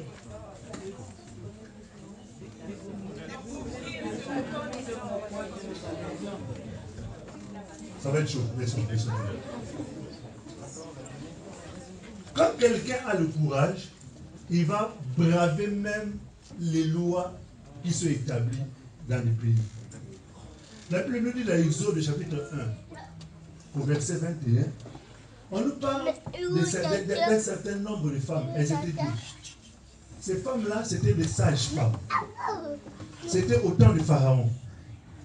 Comme elles avaient le courage, elles savaient refuser les choses qui n'allaient pas dans le sens de la volonté de Dieu. Elles avaient ce qu'on appelle l'esprit de sacrifice. Elles préféraient mourir plutôt que de bafouer ou de revenir sur la parole du Seigneur. La Bible nous dit à cause de cela. Exode, tu es où? Est-ce que nous sommes toujours ensemble? Amen. Exode chapitre 1, verset 21. Parce que les sages-femmes avaient eu la crainte de Dieu, Dieu fit prospérer leur maison. Amen. Parce qu'elles avaient quoi? La crainte de Dieu. En fait, elles ont eu, si vous lisez bien l'histoire à partir d'en haut, on nous dit que ces femmes-là, en réalité, on leur demandait d'aller faire avorter toutes les femmes qui allaient mettre des garçons. Tout enfant mâle devait être tué. Pourquoi? Parce qu'on devait éviter que Jésus, dans l'image de Moïse, puisse naître. Alléluia. Parce que Moïse typifie Jésus. Pour qu'il ne naisse pas, parce que si vous regardez quand Jésus est né, on a eu exactement la même réalité. Alléluia. Pour éviter, on a demandé à ces femmes de tuer tous les premiers, tous les garçons. Mais elles ont dit, Pharaon, à chaque fois qu'on arrive, ces femmes, elles sont différentes. Elles mettent au monde avant même que nous on arrive. C'était à moitié vrai. Comme elles avaient le courage de refuser la loi, elles avaient l'obéissance et l'esprit de sacrifice, elles ont refusé ces choses-là. Et la Bible nous dit, à la fin, qu'est-ce qui s'est passé? Dieu a fait quoi? Prospérer leur maison. Vous savez, on a dit prospérer leur maison. C'est-à-dire prospérer leur maison, c'est faire réussir les projets qu'il y avait dans leur maison. Faire réussir leur mariage, faire réussir les enfants, faire leur réussir leur business, leur cabinet. Parce qu'elles avaient certainement un cabinet où elles faisaient accoucher les femmes. Je disais, alléluia.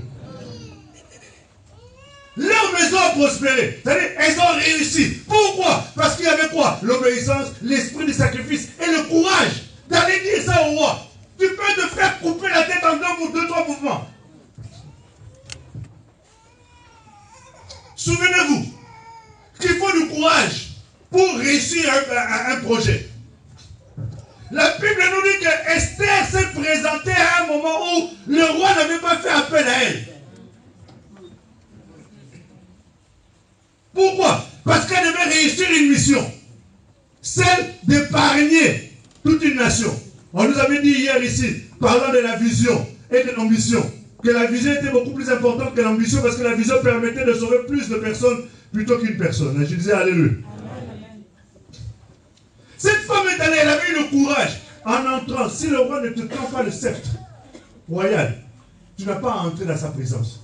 Elle a dit, peu importe, j'ai l'esprit du sacrifice, j'ai le courage. Je préfère mourir plutôt que mon peuple meure. Qui sont ceux qui sont aujourd'hui capables, pour l'amour d'Hachem, d'accepter de prendre, de poser des actes qui peuvent les exposer plutôt que l'église puisse être disloquée? Ils sont rares, hein, ces gens. J'avais mis 50 000 de côté. L'église doit acheter un terrain. On me demande maintenant ces 50 000 là. D'ailleurs, je vais revenir à ça tout à l'heure, à la fin. Qui aime la prospérité financière ici?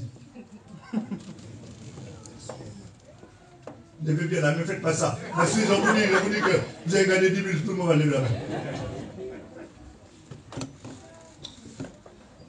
Cette femme est entrée dans la présence du roi. Quand quelqu'un a l'esprit du courage, quand quelqu'un a l'esprit du sacrifice, quand quelqu'un est prêt à obéir, la grâce de Dieu l'accompagne. Or, la grâce de Dieu, c'est un élément facilitateur pour réussir dans les projets et dans la vie. Je disais alléluia. Cette femme avait compris ça. Elle est entrée dans la présence. Le roi lui a tendu le sceptre, il a dit viens. Vous savez, il y a certaines choses que nous loupons, que nous n'osons pas faire parce que nous n'avons pas le courage d'oser. C'est vrai, c'est vrai. Il faut oser. Dis à ton voisin, il faut oser. Non, parle du livre, il faut oser. Parce que la réussite est liée à l'audace. Si tu n'es pas audacieux, tu ne réussiras jamais. Mais il y a déjà plein de gens, c'est pas grave, vas-y. Toi, tu n'es pas comme tout le monde. Toi, tu es différent. Avec toi, Dieu peut faire la différence. Je disais Alléluia. Non, je disais Alléluia. Pasteur, les études, avocat d'affaires ici, c'est très fermé. Oui, c'est fermé, mais toi, tu es la race de Dieu. Toi, tu peux entrer et toi, tu peux réussir. Toi, tu peux arriver, on peut t'accepter, toi. Rien que toi, et tout le monde va se poser la question. Mais comment se fait-il qu'il est entré là-bas? Tu lui diras seulement, c'est parce que j'ai quelqu'un qui m'accompagne que tu ne connais pas. Je disais Alléluia. Le Dieu qui fait quoi? Le Dieu qui fait quoi? Le Dieu qui fait quoi? Le Dieu qui fait quoi? Non, parle, le Dieu qui fait quoi? Voilà, le Dieu qui fait la différence. Tu as ce Dieu-là avec toi. Ose. Alléluia. Regarde ton voisin et dis, hé, si je savais. Mais il n'est pas trop tard. Elle a pris le risque. Elle est allée. Si elle n'avait pas pris ce risque-là, mais avant d'aller prendre le risque, elle avait fait quelque chose. Pour réussir dans les projets, il faut aussi savoir être à genoux. Alléluia. Il faut savoir fléchir les genoux. Les projets ne réussissent que lorsqu'on va voir celui qui fait réussir les choses. Notre Dieu, c'est le Dieu de la réussite. Parce que c'est un Dieu qui n'échoue jamais. Dieu n'échoue jamais. Dieu n'échoue jamais. Dis à ta voisine, Dieu n'échoue jamais. Il n'échoue jamais, frère. Il n'échoue jamais. C'est pas parce que toi tu as échoué que Dieu a échoué. Non, non, non. Dieu n'a pas échoué. Toi, c'est toi qui as échoué. Dieu n'échoue jamais. Et avec la persévérance, c'est l'autre point qu'on va venir. Tu vas voir que tu vas finir par réussir. Je disais Alléluia. Non, j'étais en train de dire Alléluia. Avant qu'elle ne puisse se présenter, elle est allée d'abord préparer le terrain. Tu ne peux pas réussir parce que nous sommes sur un terrain hostile. Et pour dans un terrain hostile, il faut préparer les choses. N'oublie pas que tout commence, la Bible dit dans le livre d'Hébreux, au chapitre 11, à partir du verset 4 jusqu'au verset 6. La Bible dit tout ce qui a été fait n'a pas été fait des choses visibles, mais des choses quoi? Invisibles. Tout commence dans le monde spirituel. Et dans le monde spirituel, il n'y a que la prière qui puisse te faire entrer là-bas sous l'onction du Saint-Esprit en s'appuyant sur la parole. Et quand tu arrives là-bas, tu as la capacité de changer les événements, d'influencer les événements. N'oublie pas, nous avions partagé ici un message sur le pouvoir de décider. Qui est celui qui se rappelle de ça? Dis donc. Je sais pour mon époux. Mais la Bible dit ceci. Dans le livre de Matthieu chapitre 16, la Bible dit, tout ce que vous demanderez ici-bas, je vais le dire correctement pour que vous puissiez savoir quelle est la suite. Tout ce que vous déliez ici-bas, et tout ce que vous liez ici-bas, en d'autres termes, la décision vient d'où? Oh. C'est toi? Tu as triché sur elle, tu pousses là. Tout ce que vous déliez ici-bas, c'est moi qui décide ici. Et le ciel est dans l'obligation de faire quoi? De m'accompagner. Est-ce que nous nous comprenons bien? En d'autres termes, si tu veux faire des projets, commence par prendre des décisions ici qui vont influencer le ciel, de telle sorte que le monde spirituel soit déjà influencé. Et lorsque toi tu te présenteras, le terrain sera déjà favorable. Est-ce que nous nous comprenons bien? C'est pour cela qu'elle avait compris. Ils ont pris le temps d'entrer en jeûne et prière.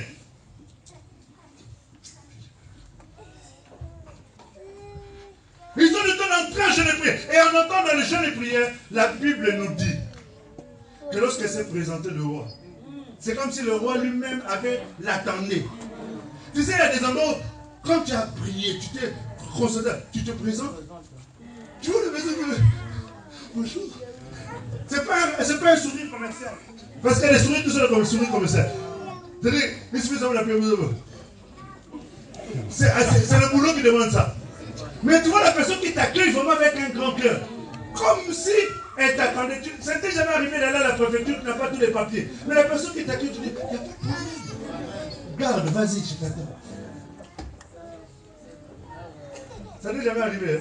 Hein? Tu arrives dans un bureau. La personne, comme si elle t'attendait. Les genoux ouvrent les portes.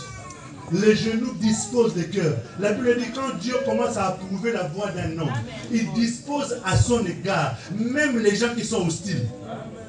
Je disais Alléluia. C'est-à-dire, ton projet arrive sur la table. Normalement, ce type de projet n'est réservé qu'aux Français. Toi, tu n'as qu'une carte de 10 ans.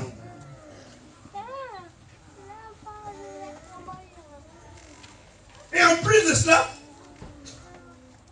tu as un CDD de 6 mois. Et tu vas déposer un projet pour construire une maison.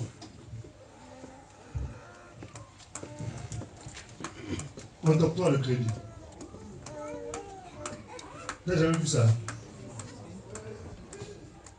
Ça, ce n'est pas le fruit. Tu sais, j'ai eu de la chance de me reprendre. Ce n'est pas de la chance, ça. C'est le fruit de la prière. Je disais Alléluia. Ton projet réussira si tu sais associer le Seigneur dans ton projet. Avec le Seigneur, nous ferons quoi? Donc si tu veux faire des exploits en réussissant tes projets, il faut associer le Seigneur.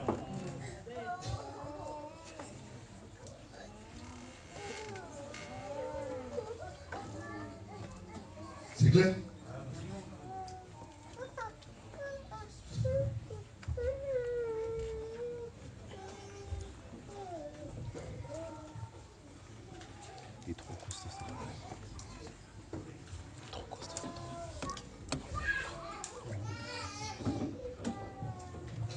De toute façon, le monde n'a pas été créé en un seul jour.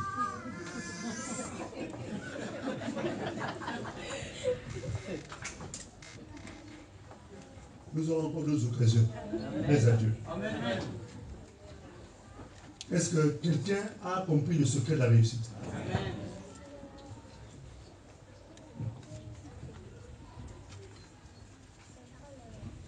Il y a certaines choses financières qui sont liées à ça. Mais il y a aussi, la réussite financière n'est pas seulement liée à ces principes-là. La réussite financière est liée aussi à une loi. La loi de la sémaille et de la récolte.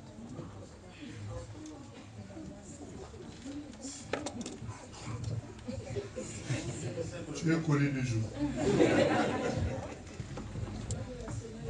La loi de la sémaille et de la moisson. Autant nous sommes ici, nous voulons tous réussir.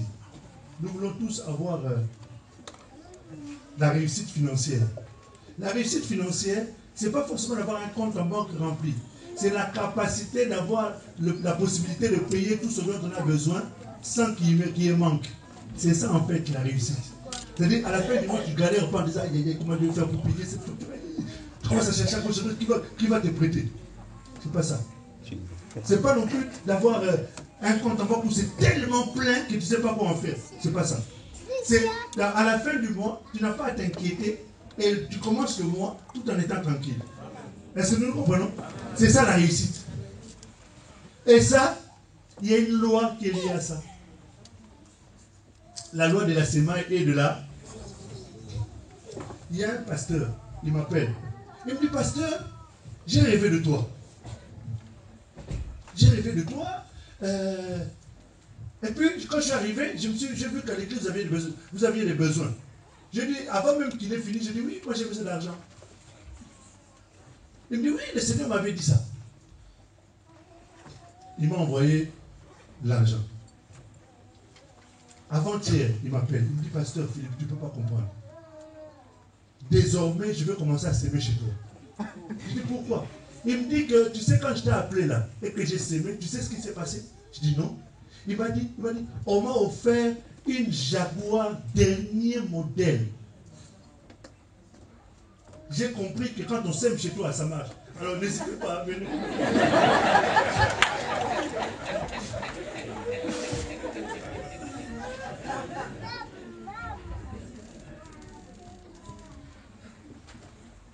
S'il n'avait pas semé, il n'a pas été obéissant à cette injonction-là, la voiture lui serait passée sous le nez. Et c'est une voiture qui vaut minimum 60 000 €. J'ai dit minimum.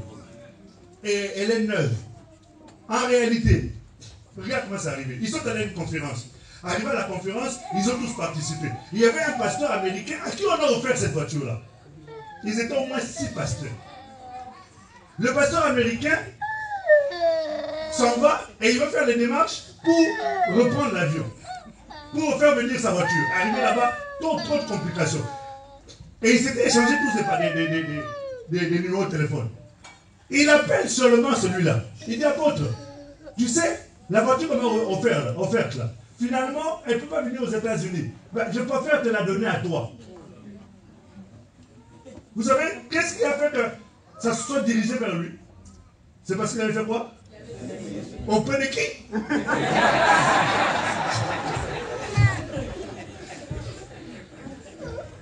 Vous savez qu'il y a certaines lois qui ne fonctionnent que lorsqu'on s'aime. La loi de la prospérité financière ne marche qu'avec ça. Je ne vais pas aller plus loin. De la manière dont tu donnes, on te donnera sur la même manière. Et ce qui est merveilleux, c'est que Dieu prend ce que tu donnes, il secoue ça. Il multiplie ça. Et puis qu'est-ce que ça fait ça? Ça déborde. Je disais Alléluia. Donc il est mieux de s'aimer chez lui, de soutenir son œuvre, de savoir donner. Est-ce qu'aujourd'hui on peut faire une offrande un peu particulière? C'est tout. Je pense que vous allez dire Alléluia, pasteur. On va donner. Vous savez, Dieu crée des circonstances pour nous bénir. Dieu crée des conditions pour répondre à un besoin. Et si on ne sait pas saisir ça, parce que personne d'autre ne viendra peut-être encore demander de l'argent comme je vais demander maintenant. Donc si tu te dis, oh non, c'est ça, voilà, j'ai aimé ça, lui aussi. Hein? C'est pas que j'ai un programme avec ça. Laisse ce programme-là. Prends cet argent-là, viens donner ça.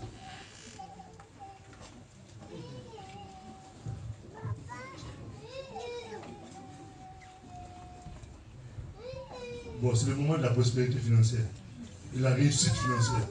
Qui a envie de réussir financièrement? On va voir ceux qui tiennent encore. Je vois déjà nos autres. Je pose encore la question, qui veut réussir financièrement? Alors, qui est prêt à semer pour réussir financièrement?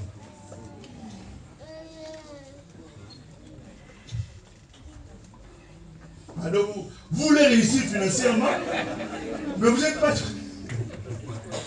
prêt à semer. Donc, ça veut dire que tu n'as pas envie de réussir financièrement. Parce que la réussite financière est liée à ça. Hein? C'est aussi lié au fait que tu puisses prendre des décisions. Tu gagnes par exemple le SMIC. Tu sais que c'est le minimum qu'on donne. Salaire minimum interprofessionnel de croissance. C'est ça le SMIC. Pour tout le monde. Toutes les personnes qui n'ont pas de compétences. Il y a une fois qu'on devait évoquer ce qu'on va la réussite. Qui était les compétences. Enfin bref. Tout je dis que pour pouvoir réussir, il est important de comprendre que les compétences doivent évoluer. Et plus tu as de compétences, plus c'est payé.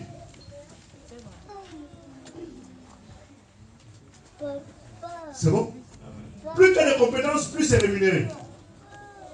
Donc tu as la possibilité aussi de répartir à l'école. Si tu veux une augmentation, tu peux répartir à l'école. Pour réussir financièrement, avoir un peu plus. Pour répondre aux besoins. Non seulement de ta maison, mais aussi de l'église. Mais il y a aussi une autre. Celle de semer. Il y avait un besoin d'église. Et ce besoin-là,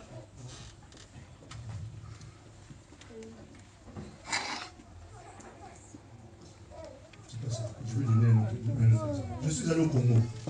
Congo, Kinshasa, en août. Quelqu'un m'a béni. Quand il m'a béni, j'ai senti dans mon cœur qu'il fallait que je puisse donner de l'argent à un frère. Je suis allé ce matin-là, j'allais quelque part, je me suis arrêté chez lui, je suis entré, j'ai dit à frère, le Seigneur m'a disposé pour ça, je lui ai donné. Quand je suis rentré, ma femme me dit, chérie, tu sais qu'on a telle facture. Je dis, chérie, toi-même tu sais que nous vivons seulement par la foi. Parce que la réussite, on n'a pas évoqué ça, parce que si on parlait de ça, ça allait trop long. Parce qu'il faut la foi pour réussir. Parce que la foi te permet de voir les choses avant même qu'elles ne soient réalisées. Je disais, alléluia. Bon, je ne vais pas rentrer dans ce domaine-là parce que l'heure est arrivée, on m'a dit, il me reste 15 minutes, j'ai dépassé. J'ai donné cet argent-là. Je suis rentré, ma femme m'en a parlé. On a prié. Quelqu'un m'appelle. Pasteur, en fait, la dame avec qui tu étais, elle m'a appelé et elle m'a recommandé de te voir. Pas de problème.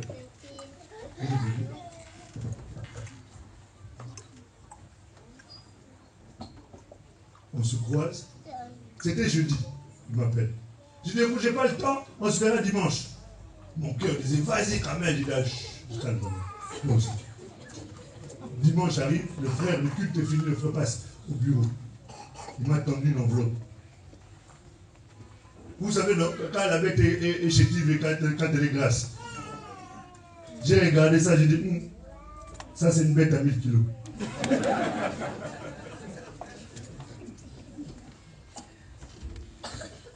J'ai ouvert, il y avait 1000 billets de 100 euros. Attachés. Quand je donnais quand je sortais le billet, il fallait que je le donne. Pour qu'il n'y ait pas de billets qui soient attachés. 10 000 euros. Ça m'a permis de répondre aux besoins que j'avais sur le champ. Je disais alléluia. Pourquoi je vous dis ça? Vous savez, moi les miracles financiers, je les vis bien régulièrement. D'ailleurs, à chaque fois que je viens ici, j'ai toujours un témoignage par rapport à l'argent. Parce que je suis un semeur. Il n'y a pas plus semeur que moi. Je disais alléluia. J'aime s'aimer parce que j'ai compris que pour que je ne manque de rien, j'avais besoin d'argent en réalité pour faire la façade de chez moi, ma maison. Moi j'habite en Haute-Normandie, en province. J'avais besoin d'argent. On m'avait demandé 5 000 euros pour faire les travaux. J'ai dit, Seigneur, toi tu sais que les 5 000 euros, je ne les ai pas. Mais je les ai à la banque chez toi. Envoie-les. Vous savez, Dieu avait dit, j'ordonnerai à la bénédiction de quoi? Pardon? Tu sais ça, non? Non, je t'apprends ça. Dieu a déjà donné la bénédiction de te suivre. Là où tu es là, partout où tu marches, il y a quelqu'un qui te suit derrière.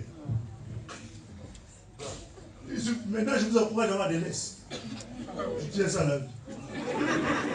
Au cas où quelqu'un viendrait en derrière. La bénédiction est à toi. Moi, j'ai compris, j'ai semé. J'ai besoin de gens qui peuvent s'aimer aujourd'hui et qui veulent voir Dieu les étonner.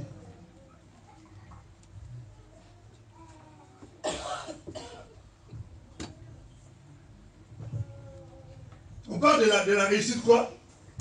Du secret quoi de ta réussite. Un des secrets de ta réussite financière, c'est les semer. Bon, allez, j'ai fini. J'ai besoin de gens qui peuvent se lever maintenant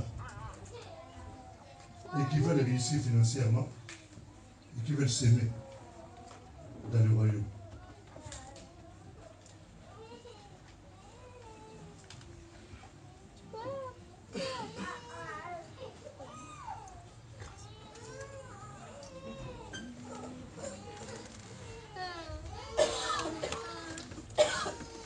Si tu écoutes ce qu'on est en train de te dire, là, tu ne te lèveras pas.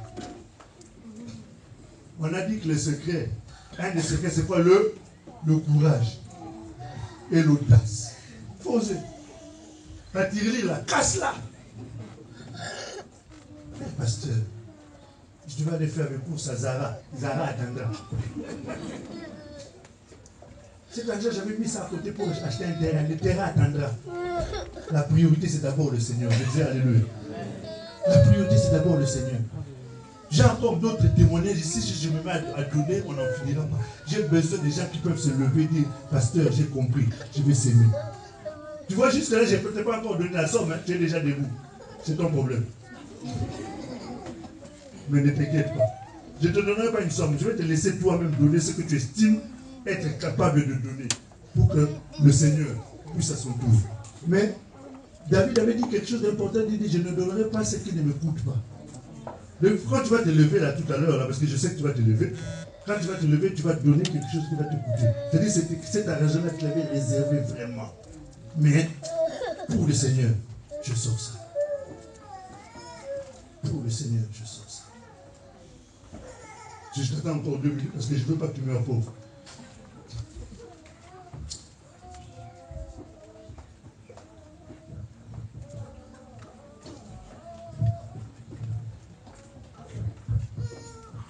Tu te souviens, non? La dernière fois que je suis venu, je vous avais parlé de ça. Hein? Il y a une soeur qui est venue me voir, elle me dit, pasteur, j'ai un projet. J'ai un projet, il faut que je réalise ce projet. Je lui dis, écoute, il n'y a pas de problème. Il dit, pasteur, prie pour moi parce que j'ai un rendez-vous là. J'ai prié pour elle. Elle a pris son voyage, son trajet, elle est partie. Elle a fait le voyage, elle est arrivée à l'endroit en question. Elle est arrivée, la personne l'a reçue. La personne lui dit, mais quel est ton projet? Combien tu as besoin? Elle a dit, j'ai besoin de beaucoup d'argent. Elle a donné la somme. La personne est entrée dans sa chambre. C'est pour ça qu'il y a certaines maisons, quand tu entres, c'est terrible. Elle est entrée dans sa chambre, elle a été sortie $100,000. Sans contrat. Il lui a dit, voilà ma contribution. Dieu peut te surprendre. Je disais, alléluia. Et elle a compris. Quand elle a eu les $100,000, elle m'a appelé, pasteur. Alléluia. Vous savez pas Dieu agir. Oh, pasteur. Le Seigneur est merveilleux. J'ai dit, oui. Qu'est-ce qu'il a fait? Pasteur, on m'a donné $100,000. J'ai dit, alors? Pasteur, il y a 10 000 pour toi. J'ai dit, alléluia. Je te dis, avec Jésus, ça marche. Jésus a la capacité de bénir matériellement, financièrement. Bon, j'ai fini parce que je veux pas, il ne faut pas que je te pousse. Je veux que ce soit quelque chose qui te vienne du cœur et que tu le fasses librement. Seigneur, je veux te bénir et te louer, t'exalter, te célébrer, te magnifier, Père. Merci encore pour cette opportunité que tu accordes, Seigneur, pour la réussite dans nos maisons, la réussite de nos entreprises, la réussite de nos enfants, la réussite de nos mariages, la réussite de nos projets, la réussite, Seigneur Dieu, le gloire, Père, c'est de nos entreprises, la réussite, Seigneur Dieu, le gloire, dans nos études, la réussite, Seigneur Dieu, le gloire, Père, c'est à tous égards de notre vie ministérielle, spirituelle, la réussite de notre vie de prière, la réussite, Seigneur Dieu, le gloire, dans la recherche de ta présence, la réussite, Seigneur, dans tout ce que nous pouvons entreprendre. Tu as dit, dans tout ce que tu entreprendras, Seigneur. Nous avons parlé. Et tu m'avais dit, Philippe, je veux que tu travailles de telle sorte que ma vie soit dans le cœur de mon peuple. Seigneur, ta vie crée, ta vie emmène là, il y avait la mort, Seigneur, de voir des solutions. Et je sais que ce soir, cet après-midi, Seigneur, au travers de la parole qui a été libérée, Seigneur, tu as guéri et tu as apporté la vie dans tout ce qui était mort au nom de Jésus. Seigneur, dans tous les couples qui étaient morts, que la vie pénètre au nom de Jésus. Dans les projets qui étaient morts, que la vie pénètre au nom de Jésus. Que les études qui ne marchaient pas, que la vie pénètre au nom de Jésus. Seigneur, je prie au nom de Jésus que tu répondes selon ce que toi tu m'avais dit. Je ne le fais pas parce que je le veux. Je le fais parce que c'est toi qui m'avais dit d'une manière personnelle de le faire, Seigneur. Je t'engage à cela. Parce que tu es derrière ta parole pour l'accomplir. Oh Dieu, je me lève en qualité de ton serviteur mandaté. Seigneur, pour aller faire ce que tu as demandé. Et j'ai obéi à ta voix, Père, en qualité de ton serviteur établi non pas par la main des hommes, mais par la volonté du Dieu vivant. Père, que ta main de grâce, ta droite puissante et glorieuse, accompagne ces paroles, ces principes, ces secrets, afin que la vie de cette assemblée, la vie, Seigneur, des ministres de cette assemblée, la vie des serviteurs de cette assemblée, la vie des étudiants, des parents, Seigneur Dieu, la vie des entrepreneurs de cette assemblée ne soit plus jamais, je déclare plus jamais, je refuse plus jamais, ne soit le même au nom de Jésus, le Fils du Dieu vivant. Je me tiens, Seigneur, sur ta parole. Et je déclare ces paroles avec confiance, comme pouvait le dire Élie.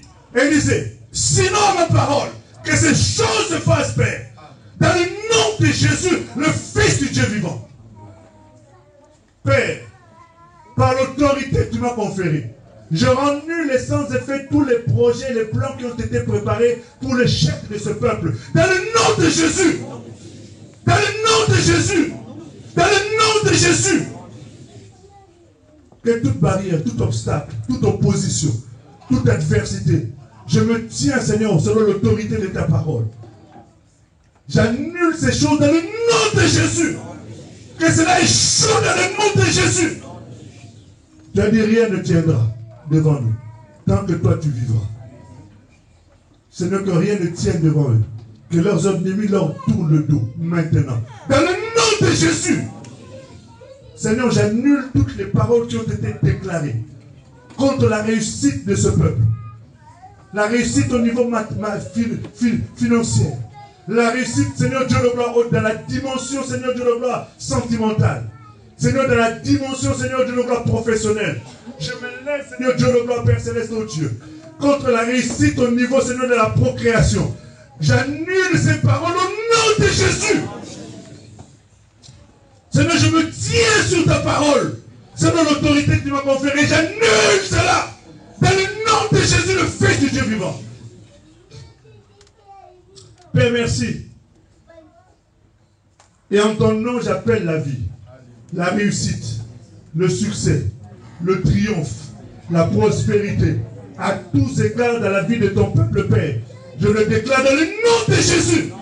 Reçois cela dans le nom de Jésus. Reçois cela dans le nom de Jésus. Reçois cela dans le nom de Jésus. De la même manière, tu as créé la terre par la parole. Je crée, Seigneur Dieu de gloire, Père Céleste, des conditions de réussite. Je crée des conditions du succès. Je crée des conditions de triomphe. Je crée des conditions de la différence maintenant dans le nom de Jésus. Dans le nom de Jésus. Tu as dit, tu as accompli les paroles de tes serviteurs, les prédictions de tes envoyés. Je suis l'un d'eux, Seigneur, je ne me suis pas improvisé. C'est toi qui étais venu me parler pour me dire ces choses. Seigneur, je me lève en qualité de ton serviteur et je déclare ces paroles vraies de la vie de ton peuple. Que tout homme soit reconnu menteur, toi seul dis la vérité. Que ta vérité triomphe, Père. Et que la réussite s'attache, localise et s'attache à chaque personne. Seigneur, de le voir quel que soit son âge. Dans le nom de Jésus. Dans le nom de Jésus. Dans le nom de Jésus. Dans le nom de Jésus. Que la révérence, la reconnaissance, l'honneur, la puissance le règne. Père, ceux qui se sont levés et ceux qui se lèvent maintenant, Seigneur, pour semer dans ton royaume une somme conséquente qui, Seigneur Dieu de gloire, contribuera à élever, à glorifier, à magnifier ton nom, Seigneur. Je reconnais cette grâce que tu m'as donnée. Seigneur, tu me donnes des gens qui n'ont rien. Mais au travers du contact avec moi, tu fais d'eux des millionnaires. Seigneur, je bénis ton nom à cause de cette semence qu'ils vont faire. Seigneur, je prie que tu puisses faire en sorte que cette grâce-là affecte leur vie. La Bible déclare, paraissant comme rien, nous enrichissons plusieurs. J'enrichis toutes ces personnes qui se sont levées dans le nom de Jésus. Père, merci pour la réalisation de leurs projets. Merci de les étonner et pour les ouvertures des portes de manière miraculeuse, surnaturelle. Seigneur, le concours des circonstances qui vont faire avancer ton nom dans leur vie et réaliser le miracle financier, Père. Je le déclare dans le nom de Jésus. Père, reçois la gloire et la louange. L'honneur, la puissance et le règne, Père, dès maintenant pour toute l'éternité. Dans le nom précieux de Christ et Jésus, j'ai prié. Et nous disons Amen. Amen.